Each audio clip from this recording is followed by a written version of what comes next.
This video and आज का जो हमारा टॉपिक है वो भाई परमानंद विद्या मंदिर स्कूल से है। ठीक है, ये हमें स्कूल से ही पीडीएफ मिला है जिसमें हमें आज क्या पढ़ना है। आज हमें पढ़ना है सर्वनाम। ठीक है, आज हमें क्या पढ़ना है, सर्वनाम पढ़ना है। ठीक है, चलिए पहले हम देखते हैं यहाँ पर जो उन्होंने एक एक करके इस पीडीएफ में हमें पिक्चर्स दे रखी है, एक एक स्लाइड्स को हम यहाँ पर रिवाइज करते जाएंगे और पढ़ते जाएंगे। मैं ये पीडीएफ पहले भी क्लास में समझा चुकी हूँ, मैं अभी फॉर एग्जाम पर्पस दोबारा से सही से समझा रही हूँ ताकि सबको रिवाइज हो जाए। ठीक है, रमा के भाई के साथ पुस्तक पढ़ रही है। रमा अपने भाई के साथ पुस्तक पढ़ रही है। तो ये जो फर्स्ट लाइन है इसमें बहुत अजीब आपको क्या चीज देखने को मिल रही है, रमा का भाई। ठीक है, तो यहाँ पर वो क्या बोल सकती है, रमा के भाई के साथ कैसे हो सकता है। ठीक है, ये तो बहुत अजीब लग रहा है ना सुनने में। तो सर्वनाम का जो है वो इस्तेमाल हम कैसे करते हैं, सर्वनाम का इस्तेमाल हम यहाँ पर ऐसे करते हैं कि जितने जो भी शब्द संज्ञा के स्थान पर आते हैं उन्हें हम सर्वनाम कहते हैं। ठीक है, तो यहाँ पे और क्या हो सकता है, यहाँ हो सकता है रमा अपने भाई के साथ पुस्तक पढ़ रही है। तो यहाँ अगर आप देखोगे सर्वनाम का क्या अर्थ होता है, तो सर्वनाम का अर्थ क्या होता है, सर्वनाम मतलब सबका नाम। ठीक है, सर्वनाम की परिभाषा के ऊपर आओगे तो सर्वनाम की परिभाषा क्या होती है, जिन शब्दों का प्रयोग संज्ञा के शब्दों के स्थान पर होता है। मैं यहाँ पे पेन अलग ले लेती हूँ ताकि दिखता जाए सभी को। ठीक है, हाँ, जिन शब्दों का प्रयोग संज्ञा शब्द के स्थान पर किया जाता है वह सर्वनाम कहलाते हैं। जैसे मैं, तुम्हें, आप, यह, वह, ये, वह, कोई, कुछ, क्या, कौन, किसे, स्वयं आदि मतलब बहुत सारे। तो अब आपको समझ में आ गया होगा क्या कि संज्ञा की जगह पर जिन शब्दों का इस्तेमाल करते हैं, मतलब जहां हमें संज्ञा के शब्द इस्तेमाल नहीं करने, उन जगहों पर हम जो मैं, तुम, आप, कौन, यह, वह ये इस्तेमाल करते हैं वो सभी शब्द क्या होते हैं, सर्वनाम होते हैं। ठीक है, सर्वनाम के कितने भेद हैं बेटा, 6 भेद हैं। कितने भेद हैं, 6 भेद हैं, मतलब 6 टाइप्स हैं। पहला क्या है आपका पुरुषवाचक, दूसरा है निश्चयवाचक, तीसरा है अनिश्चयवाचक, चौथा है प्रश्नवाचक, पांचवा है निजवाचक, छठा है संबंधवाचक। तो पुरुषवाचक यहाँ पर हम एक एक करके पुरुषवाचक से लेके संबंधवाचक जो जितने इस पीडीएफ में हमें दिए गए हैं उतने हम यहाँ पर समझेंगे। ठीक है, पहले हम देखते हैं पहले नंबर का जो कौन सा है, पुरुषवाचक सर्वनाम। एक सेकेंड रुको।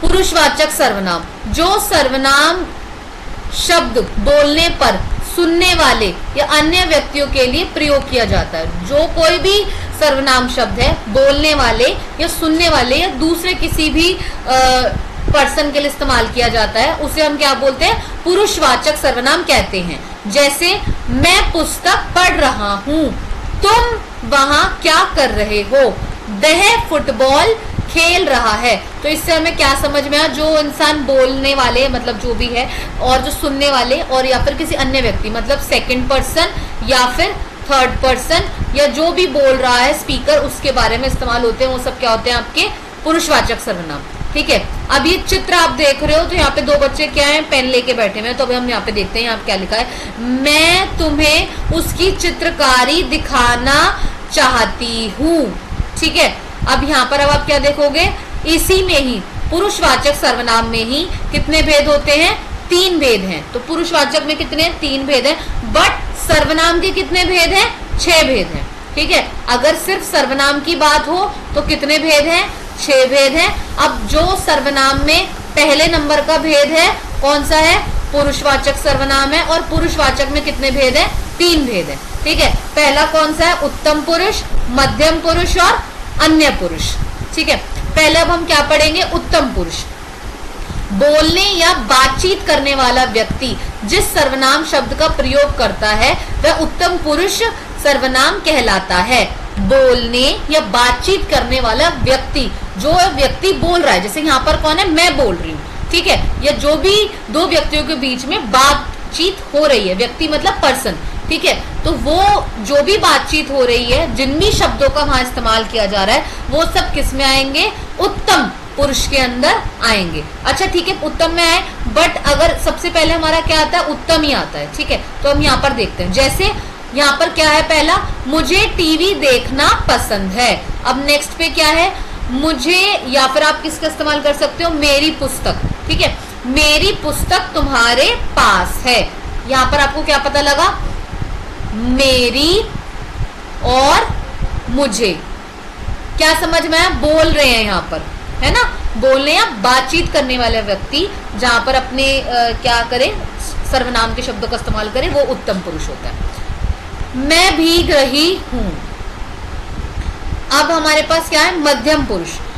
जो सर्वनाम शब्द सुनने वाले व्यक्ति के लिए प्रयोग किया जाता है उन्हें मध्यम पुरुष कहते हैं, मध्यम पुरुष वाचक सर्वनाम कहते हैं। तुम्हारा नाम क्या है, अब मैं किसी से दूसरे से पूछूंगी तो सामने वाला सुन रहा है ना, तो मैं किसी दूसरे पर्सन के लिए इस्तेमाल कर रही हूं। जब कोई सर्वनाम आप सुनने वाले व्यक्ति के लिए इस्तेमाल करते हैं तो वो क्या होता है, मध्यम पुरुष। तुम्हारा नाम क्या है, सेकंड में देखिए, मैं भी आपके साथ खेलना चाहता हूं।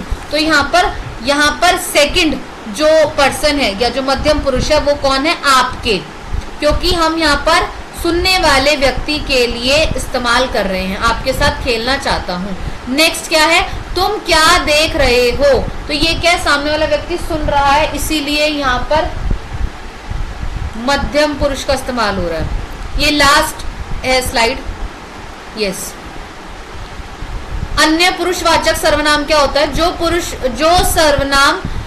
जो सर्वनाम शब्द वाक्ता अर्थात बोलने वाला व्यक्ति किसी अन्य व्यक्ति के लिए प्रयोग करे। जो भी व्यक्ति फर्स्ट पर्सन जो किसी दूसरे पर्सन के बारे में बोल रहा है, किसी अन्य व्यक्ति के लिए प्रयोग किया जाता है, वह अन्य पुरुषवाचक सर्वनाम कहलाता है। जैसे वह एक होशियार बच्चा है, आप थर्ड पर्सन के बारे में बात कर रहे हो, तो यहाँ पर क्या होगा, अन्य पुरुषवाचक सर्वनाम होगा। फिर क्या है, वह कल हमारे घर आएंगे, तो ये क्या है, आपका अन्य पुरुषवाचक सर्वनाम है। जैसे हमें उन्हें हराना है, ठीक है, तो यहाँ पे क्या होगा, थर्ड पर्सन के लिए जब भी कोई बात हो तब हमें क्या लगाएंगे, यहाँ पे अन्य पुरुषवाचक सर्वनाम। And the last slide is धन्यवाद। ठीक है, तो अब तक हमने यहाँ पर क्या देखा, इस पूरी स्लाइड में हमें क्या देखना है, इस पूरी स्लाइड में बस और बस हमें क्या देखना है, सर्वनाम, जिसमें अभी तक हमने क्या समझा है। यहाँ पे मैं आपको बस एक क्विक रिवीजन या फिर एक क्विक रिकैप दे देती हूँ। इसके अलावा अभी आपको ये वीडियो दोबारा पढ़नी है, दोबारा देखनी है, तो आपको इजीली समझ में आ जाएगा। तो अभी हमने क्या देखा, सर्वनाम के कितने भेद देखे, 6 भेद देखे। 6 भेद में से सबसे पहला हमने देखा था पुरुषवाचक सर्वनाम। कौन सा देखा था, पुरुषवाचक सर्वनाम। पुरुषवाचक सर्वनाम के भी हमने 3 भेद देखे, एक था उत्तम पुरुष, मध्यम पुरुष और फिर अन्य पुरुषवाचक सर्वनाम। यही था हमारा सर्वनाम का अर्थ, सर्वनाम की परिभाषा, सर्वनाम के 6 भेद, पुरुषवाचक सर्वनाम, पुरुषवाचक के 3 भेद, कौन कौन से, उत्तम, मध्यम और अन्य। ये स्लाइड हमारी यहाँ पर हो जाती है खत्म, और अब हमें ये सारा सब कुछ समझ में आ गया। अगर आपको कुछ ना समझ में आया हो तो बाद में मुझे कमेंट सेक्शन में सभी बताएं, या फिर क्लास में ऑफलाइन वाले बच्चे मुझे क्लास में डिस्कस करेंगे। हम मिलते हैं नेक्स्ट टॉपिक के साथ नेक्स्ट वीडियो में।